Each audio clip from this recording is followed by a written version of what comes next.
ओम साई राम। आप सुन रहे हैं साई परिश्र कविता की वाणी, जहाँ बाबा आपकी हर थकान हर पीड़ा अपनी गोद में समेट रहे हैं।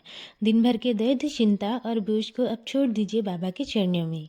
चलिए शुरू करते हैं। आज तुम बहुत खुश हो, मुझे पता है। मैं तुम्हें अपने मंदिर इसलिए बुलाता हूँ मेरे बच्चे, क्योंकि मुझे तुम्हें ढेर सारा आशीर्वाद देना है। साथ ही मुझे तुम्हारी मुस्कुराहट बेहद पसंद है। तुम्हें भी मुझसे मिलकर सुकून मिलता है ना? तुम्हारे मन की जो भी बातें हैं, जो तुम शब्दों में नहीं कह पाते, वो सब मुझे दिखाई देती है। तुम्हारी आंखों में जो विश्वास है ना, वही मेरा सबसे बड़ा धन है। मुझे देखकर तुम अपने दर्द चिंता सब कुछ भूल जाते हो। मैं जानता हूँ कि तुम्हारा मन साफ है और तुम्हारा दिल सच्चा है। इसलिए जब तुम मुझसे बातें करते हो तो मुझे बहुत अच्छा लगता है। तुम जो भी कहते हो मैं ध्यान से सुनता हूँ। और हाँ, मेरी कृपा तुम पर हमेशा ऐसी ही बनी रहेगी। कोई व्यक्ति तुमसे बात करने के लिए परेशान हो रहा है, समय निकाल कर उसकी बातें सुन लेना। जो तुम्हें पसंद नहीं करता उससे भी प्रेम से पेश आना मेरे बच्चे। ऐसा करने से तुम्हारा मन हल्का रहेगा और तुम्हें भीतर से शांति मिलेगी। मैं जानता हूँ तुम्हें ये सब बिल्कुल नहीं पसंद, लेकिन इसके पीछे भी एक वजह है, इसलिए मैं तुम्हें बात करने बोलता हूँ। थोड़ा सही वक्त आने दो, तुम्हें सब पता चल जाएगा और समय आने पर सब कुछ ठीक भी हो जाएगा।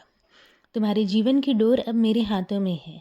चिंता मत करो, मैं तुम्हारी ज़िंदगी संवारने आया हूँ। जो भी बिगड़ गया है ना, वो सब अपने आप ठीक हो जाएगा। तुम चिंता मत करो। तुम्हारे जीवन में जो भी कठिनाई आएगी वो तुम्हें मजबूत बनाने के लिए आएगी। उससे डरना नहीं। मैं तुमसे यही चाहता हूँ कि तुम अपने जीवन में प्रेम और धैर्य बनाए रखो। किसी से नाराज़ मत रहो, क्योंकि नाराज़गी सबसे पहले तुम्हारे मन को दुखी करती है। गुस्सा करने से किसी का भला नहीं होता, बल्कि नुकसान खुद का ही होता है। जहाँ लड़ाई झगड़े हो रहे हो वहाँ तुम ना जाओ, और हो सके तो तुम दूर ही रहो, क्योंकि बात बढ़ाने से कोई फ़ायदा नहीं। तुम सही हो या गलत, इसका फ़ैसला मैं करूँगा। तुम बस अपने कर्म को सच्चे रखो, बस यही काफ़ी है। मैं हर पल तुम्हारे साथ हूँ, तुम अकेले नहीं हो। अगर कभी तुम्हारा मन भारी हो जाए तो चुपचाप मेरे पास आ जाना। बिना कुछ कहे मैं तुम्हारी हर दिल की हर बात समझ लूँगा। जो लोग तुम्हारे साथ नहीं चल पाए उन्हें जाने दो। जो सच्चे हैं वो अंत तक तुम्हारे साथ रहेंगे। तुम बस मुझ पर भरोसा रखो। जो तुम कर रहे हो अच्छे से मन से करो। मैं देख रहा हूँ और तुम्हारा हाथ पकड़कर तुम्हारे साथ खड़ा हूँ।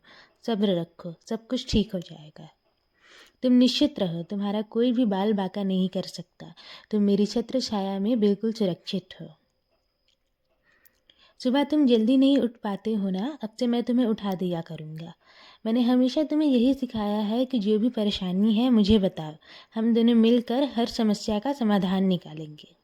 और हाँ, मेरी समाधि मंदिर से तुम्हारे लिए उपहार आ रहे हैं। वो तुम्हें कैसे लगे मुझे बताना। अपने जीवन में एक बात हमेशा याद रखना मेरे बच्चे, एक पेन कभी कभी गलती कर सकता है, पर एक पेंसिल नहीं कर सकता, क्योंकि उसके पास एक रबड़ होता है। और यही जीवन का सत्य है। जीवन में वही मित्र सच्चा होता है जो तुम्हारे साथ केवल हंसी में नहीं, बल्कि तुम्हारी गलतियों में भी तुम्हारे साथ खड़ा रहे। जो तुमको गिरते समय थामे और प्यार से तुम्हारी भूलों को मिटाकर तुम्हें एक अच्छा इंसान बनाने की राह दिखाए। जब तुम ऐसा सच्चा मित्र तुम्हारे साथ रहेगा ना, तो समझ लेना तुम्हारे बाबा की कृपा तुम्हारे जीवन में बनी हुई है, क्योंकि मैंने ऐसे बहुत से लोग तुम्हारे जीवन में भेजे हैं जो हमेशा तुम्हारा मार्गदर्शन करते आए हैं। इसलिए ऐसे लोगों को हमेशा संभाल कर रखो, उनकी कदर करो और उन्हें कभी भी अपने से दूर मत होने देना। मैं हमेशा तुम्हारे साथ हूँ।